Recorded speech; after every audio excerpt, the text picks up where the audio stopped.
Caffeine will make up for lost sleep. Caffeine detoxes your body. Oh, please no. Caffeine is addictive. Ooh, this is a good one. Hi, my name is Dr. Sophie Balzora. I'm a gastroenterologist at NYU Grossman School of Medicine. Hi, my name is Dr. Ugwe Roku. I'm a gastroenterologist at Mount Sinai Hospital. And today we'll be debunking myths about caffeine. Caffeine is bad for you.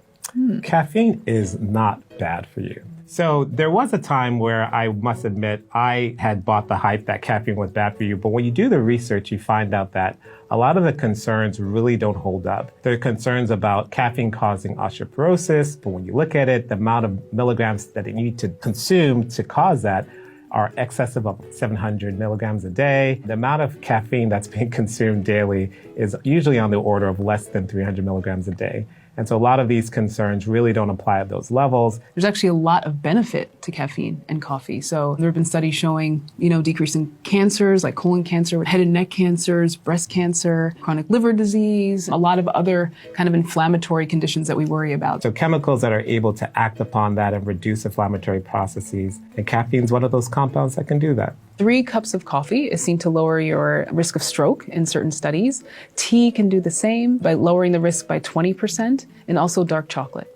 And in those few instances where your specialist may tell you to cut down on caffeine, whether it's your cardiologist or your gastroenterologist, those are isolated cases, so speak to your doctor. But in general, myth, caffeine is not in general bad for you. Caffeine will make up for lost sleep.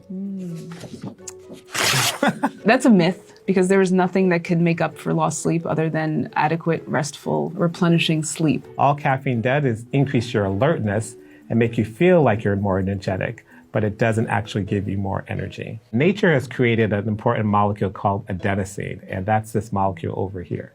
And essentially, adenosine tells your brain it's time to go to bed. What caffeine does is to block adenosine's message and keep you thinking that you should be awake. But when the effect of caffeine wears off, the adenosine's still there, and your body will still crash and go to bed. If a person does choose to neglect their sleep and try to replace that with caffeine, they're going to find that their sleep pattern is just continually affected. They'll have lower levels of REM sleep, and if you drink too close to bedtime, they'll actually have a decreased amount of sleep as well. Ultimately, the brain needs sleep, and you're not going to get that from consuming extra amounts of caffeine. So this is a good one. Decaf coffee doesn't have caffeine. Oh, I've been waiting to do this. Rip it. Myth. Decaf may sound like they've completely D'd the calf, but it does not mean that. It just means it's reduced. I think by the FDA, formal recommendations are that there should be 95% of the caffeine taken away from a content before it can be called a decaf. But sometimes there can be variation from cup to cup to cup. You might see it somewhere on the order of 15 or so milligrams a cup. And again, this is as compared to 80 to like 160 milligrams, depending on the exact type of coffee you're drinking. As a gastroenterologist, if I'm talking to a person who has a lot of acid reflux, sometimes what we want to do is to reduce the amount of caffeine that the person takes, not down to zero. The reduced amount sometimes does help that person get over their reflux symptoms a little better. It's not zero, but it's a lot less caffeine than typically you would find in that cup. Drinking coffee will stunt your growth. So, thankfully, drinking coffee, drinking caffeine, all those things do not stunt your growth. Most of our growth happens during our childhood and adolescence, of course. Ultimately, once bone growth is complete, then there's no stunting of growth that occurs. When you look at the amount of caffeine consumption in teenagers, it usually typically maxes out at about 80 milligrams a day.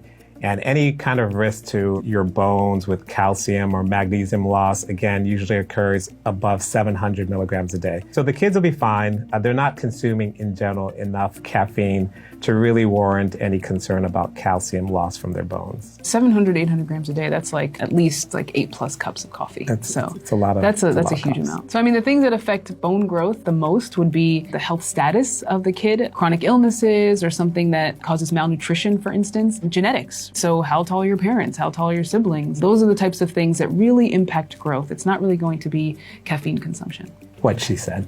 Caffeine in soda is much less than caffeine in coffee. I'm going to say that that's a myth. I think that what's important to know, and I think what people don't really realize, is that it really depends on the beverage. There are some sodas that have tons of caffeine, right? Significantly higher amounts than what we consider in an average cup of coffee. You really got to look at that label to see what the caffeine content is. So as you can see here, soda has 40 milligrams in that can of cola, and that's greater than your shot of espresso, which only has 27 milligrams. At the same time, it's also less than your black tea, which has 45 milligrams, less than your instant coffee at 82 milligrams, and less than your brewed coffee at 95 milligrams. These are averages, but it just goes to show that soda can just have more caffeine than some drinks and less than others. Caffeine detoxes your body. Oh, please no. One of the more common conversations I'll have with my patients is about this concept of detoxification. They might see something on the internet which promises that no matter what you eat or consume, that if you take this detoxification product, it just takes out all the bad items and leaves you feeling healthy. Unfortunately, it's not that easy. It's better to watch what you're putting in your body before you put it in there than to try to edit it after it's already been incorporated. And so this concept of caffeine as a detoxifying agent is one of them, because it can lead to people using it as an enema. So that means when they insert fluid into the rectum up to their colon, but it's not safe, it has not been proven, and it could lead to a lot of injury in the colon, burning, perforation even. That is what the kidney's for, that is what the liver's for, that is what your intestines are for, really, is to get rid of waste. If there's one detoxifying agent, it's just water. You just want to make sure you're drinking enough water so that your bowels are moving, your kidneys are happy, the urine is flowing, the body will take care of the rest. Caffeine dehydrates you. This is one of those tricky ones that's not completely true. Caffeine is a mild diuretic. If you consume about 300 milligrams of caffeine, it might slightly increase your urine output by about 4 fluid ounces. But that's not a large amount, especially if you think about the fact that a lot of the ways we consume caffeine are filled with water themselves. So I'm gonna call this myth. I could not agree more, Ugo. I think that's a huge myth. I think that people can get thirsty after drinking caffeine, especially if you're adding things to the caffeine, right? Or if there's a lot of extra sugar in that caffeine, then that can make you thirsty. And so it's not really the caffeine itself that is causing that sensation of thirst, but perhaps the additives to the drink as a whole. The other thing is that everyone gets thirsty, and so you probably just aren't drinking enough fluid. So a cup of coffee is not going to do it. Make sure you're drinking a lot of fluid throughout the day. The way you prepare your coffee doesn't matter. Myth. There's so many different ways to prepare coffee, and it does matter in terms of how much caffeine results in that cup. So if you look at this little graphic, it shows you a number of things that might affect the amount of caffeine that's in your brewed beverage. What's the particle size? What's the brew time? How hot is the water you're using for your brewing?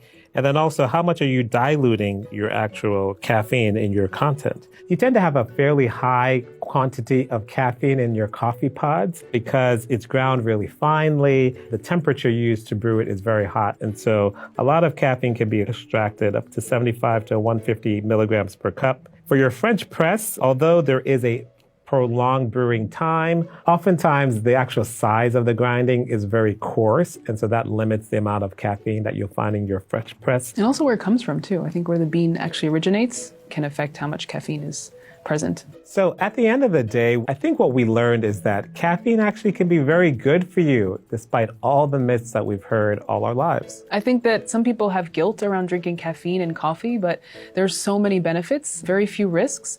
Of course, it's important to talk to your doctor about what's best for you, but ultimately, we don't want to deprive people of something that they love because the benefits are abound, and you know what? It really tastes great.